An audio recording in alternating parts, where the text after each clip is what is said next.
Where do you think you're going? Madame Alice demanded. Linda, her eyes red from crying, but her voice steady, replied, I'm leaving, madam. I can't do this anymore. What you and your son have done to me is not right. Madame Alice's face hardened. If you breathe a word of this to anyone, I'll make sure you never walk in this city again. Do you understand?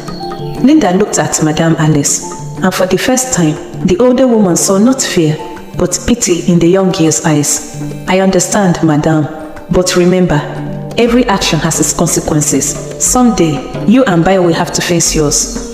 With that, Linda walked out of the house, leaving Madame Alice to wrestle with doubts she quickly suppressed. Meanwhile, Bayo remained blissfully unaware of the pain he was causing. He continued his carefree lifestyle, partying with friends, spending his mother's money, and treating people as if they existed solely for his pleasure. After graduating from university with mediocre grades, thanks to substantial donations from his mother to the school, Bayo had to participate in the one-year National Youth Service Corps (NYSC) program.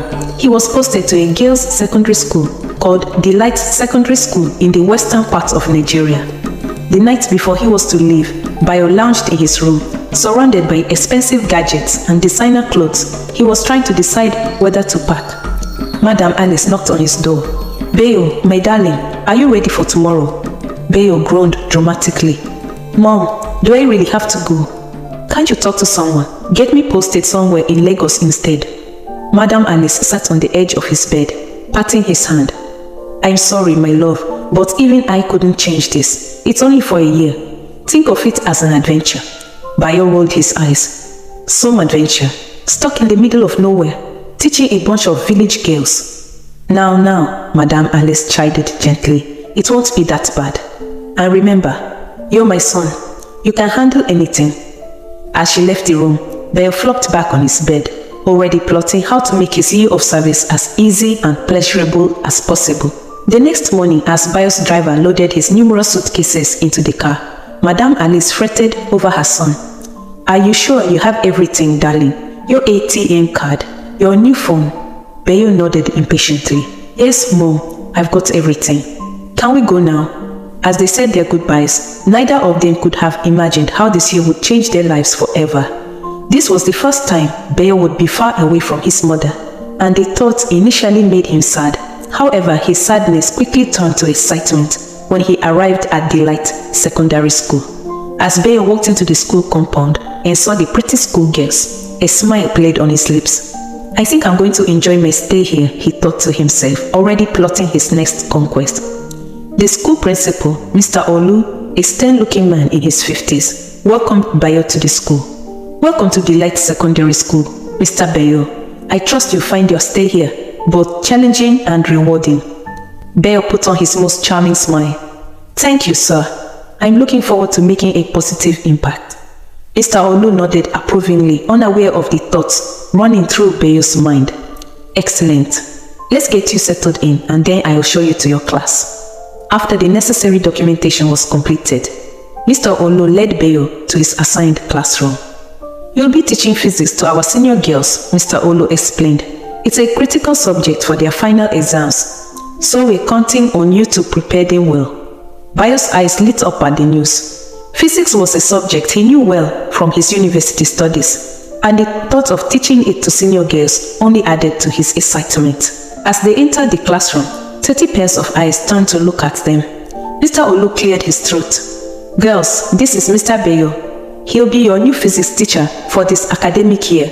I expect you to show him the utmost respect and dedication to your studies. Bayo scanned the room, noting the admiring glances from many of the girls. Hello everyone.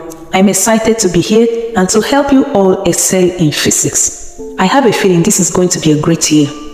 A collective sigh seemed to sweep through the classroom, and Bayo knew he had them hooked. Among the senior class students were 3 girls, Joyce, Beauty, and Precious, the self-proclaimed PGS, or prettiest girls in school. As Bayo began his first lesson, he made sure to create the perfect first impression.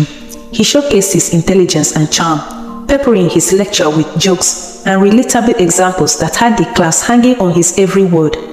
Now, who can tell me about Newton's laws of motion? Bayo asked, his eyes scanning the classroom. Beauty's hand shot up. Sir, Newton's first law states that an object will remain at rest or in uniform motion in a straight line unless acted upon by an external force. Bayo's eyes locked with Beauty's. Excellent, Miss.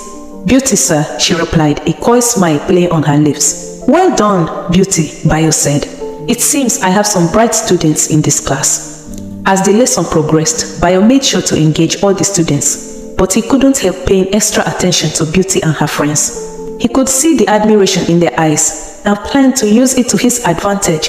After class, as the students filed out, Joyce, Beauty, and Precious lingered behind. Mr. Bayo, Precious said, we just wanted to say how much we enjoyed your lesson. Physics has never been so interesting. I'm glad you enjoyed it. Physics can be fascinating when you approach it the right way. We were wondering, Joyce chimed in, if you might be available for extra tutoring. We want to make sure we're fully prepared for our exams. Bayo pretended to consider for a moment, though internally he was thrilled at the opportunity. Well, I suppose I could make some time for dedicated students. Why don't we discuss it more after school tomorrow? The girls nodded eagerly, exchanging excited glances. As they left the classroom, Bayo couldn't help but feel a sense of triumph. This was going to be easier than he thought.